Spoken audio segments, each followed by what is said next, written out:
Assalamualaikum warahmatullahi wabarakatuh. Perkenalkan, nama saya Rista Wulandari. Saya dari Prodi Akuntansi. Di sini saya akan mempresentasikan makalah saya aspek hukum dalam bisnis dengan tema hukum perusahaan. Di Indonesia dapat dijumpai beragam bentuk-bentuk badan usaha yang sebagian besar adalah merupakan bentuk badan usaha peninggalan zaman pemerintahan Belanda, yang beberapa diantaranya telah diganti dengan sebutan dalam bahasa Indonesia.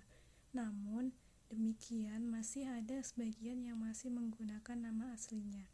Misalnya firma dan CV atau Komanditer Vennootschap. Hukum organisasi perusahaan di Indonesia memiliki sumber hukum sebagai berikut. Yang pertama, Kitab Undang-Undang Hukum Perdata KUH PDT yang dikenal dengan nama Burgerlijk Wetboek atau BW yang diberlakukan sejak tahun 1874. Yang kedua, Kitab Undang-Undang Hukum Dagang atau KUHD yang dikenal dengan nama Wetboek van Koophandel atau WIVK yang diberlakukan sejak tahun 1874. Yang ketiga, Undang-Undang Perseroan Terbatas, Undang-Undang Pasar Modal, Undang-Undang Perbankan, dan undang-undang lainnya.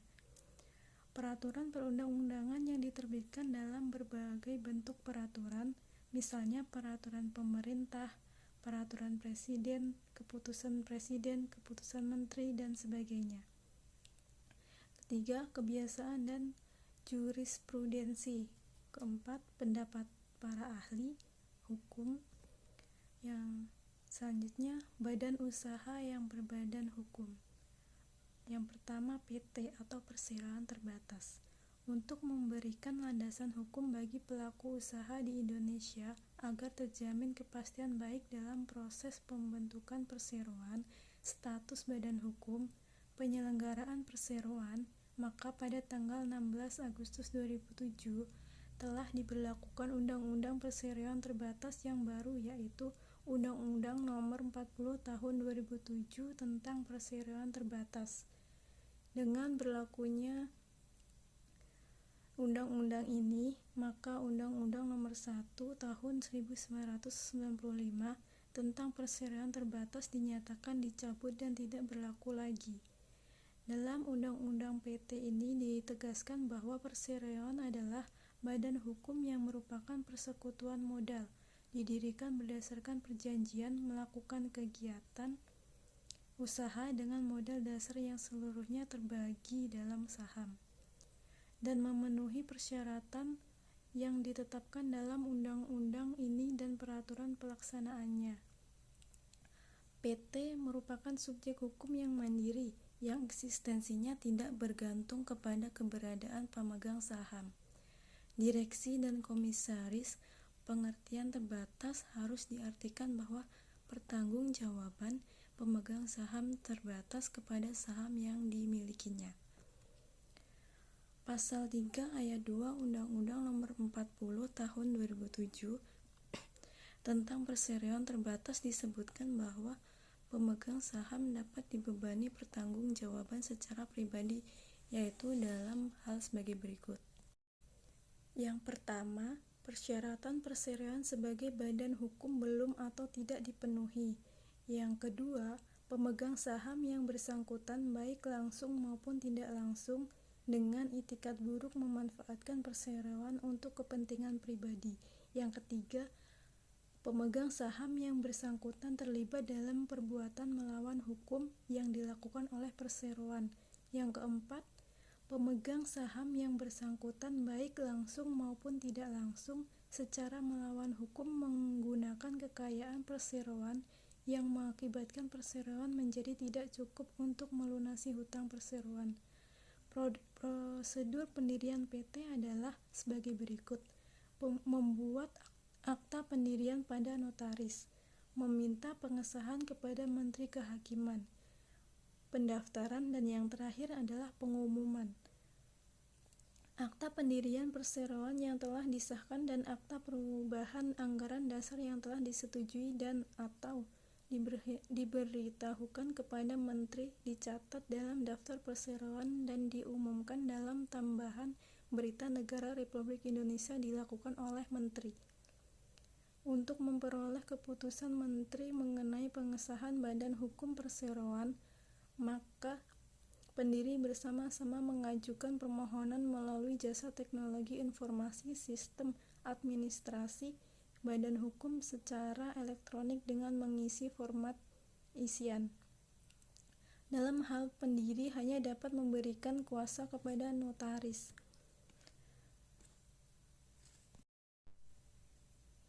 Hal-hal yang minimal yang harus dimuat dalam anggaran dasar suatu PT yaitu antara lain nama dan tempat kedudukan perseroan, maksud dan tujuan, jangka waktu, berdiri, besar modal, dasar modal yang ditempatkan, dan modal yang disetor, jumlah saham serta klasifikasinya, susunan, jumlah dan nama direksi dan dewan komisaris, tata cara penggunaan laba, dan pembagian dividen.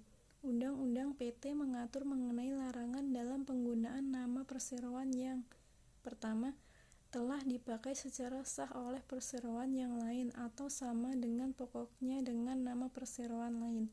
Yang kedua, bertentangan dengan ketertiban umum dan atau kesusilaan.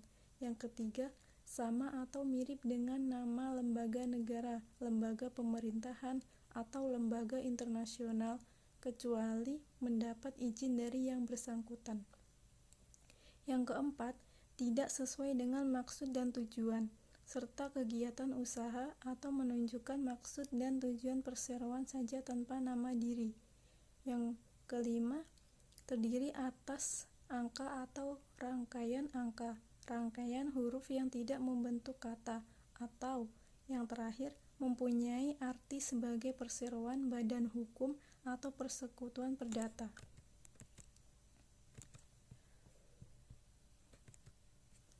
Perseroan terbatas merupakan perseroan modal, sehingga modal yang dibagi-bagi atas saham merupakan ciri-ciri mendasar suatu PT yang mengenal adanya 3 macam modal, yaitu yang pertama, modal dasar, yaitu yang harus disebutkan dalam anggaran dasar dan modal tersebut yang dibagi atas saham-saham.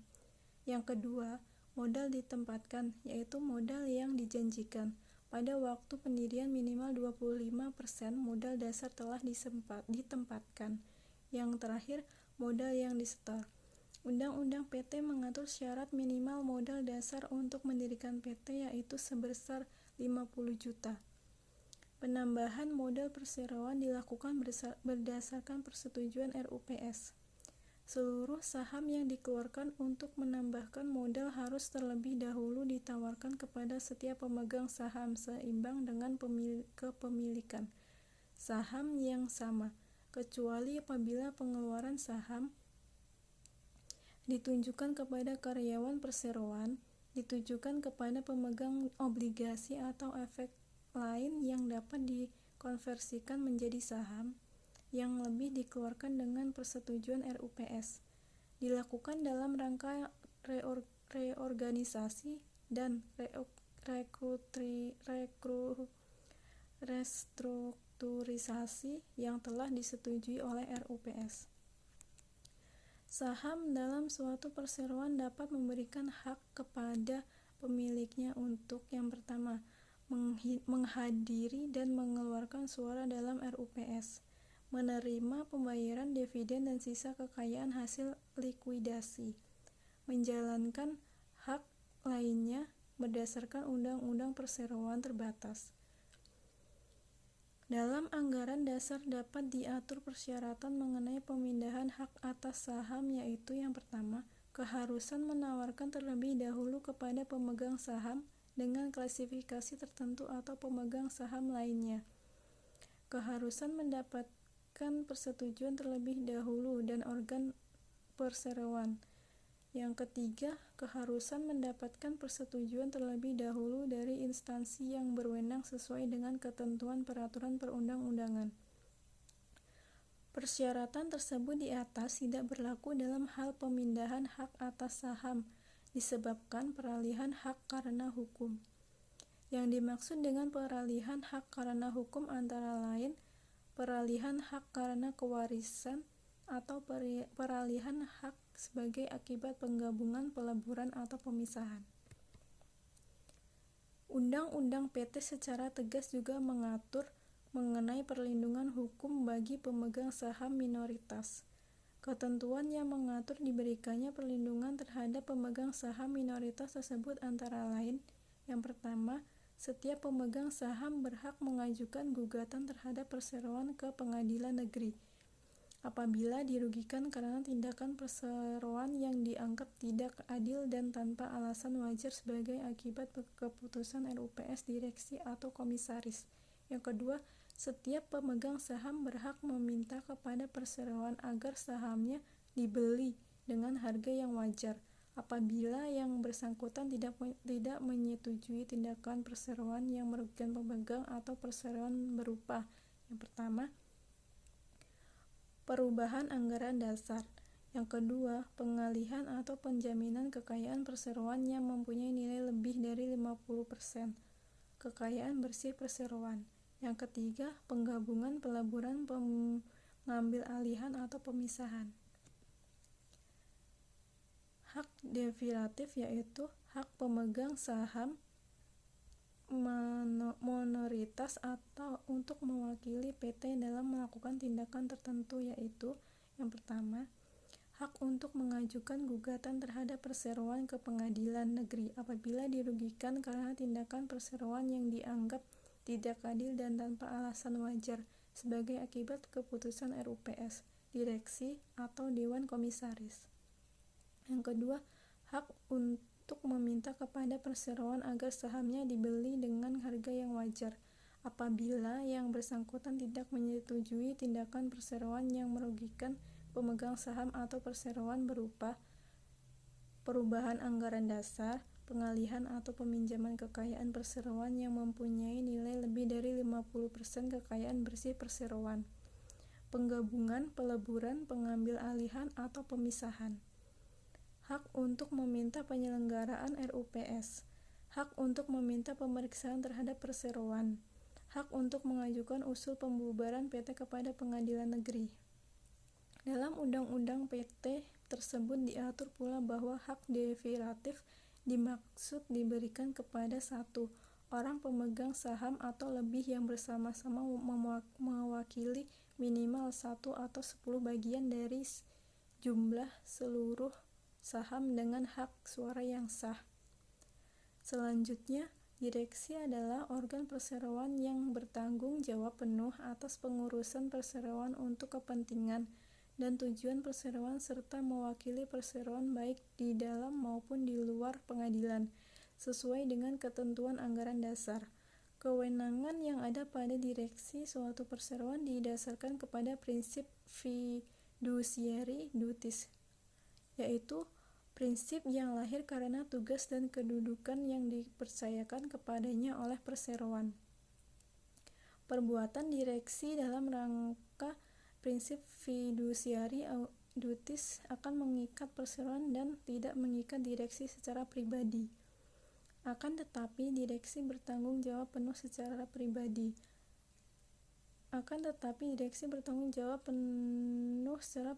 Atas kerugian perseroan apabila yang bersangkutan bersalah atau lalai, maka tanggung jawab berlaku secara tertanggung rentang. Akan tetapi, tanggung jawab perseroan tidak hanya ada pada direksi saja, melainkan sampai dengan komisaris. Sekian presentasi dari saya ucapkan terima kasih. Wassalamualaikum warahmatullahi wabarakatuh.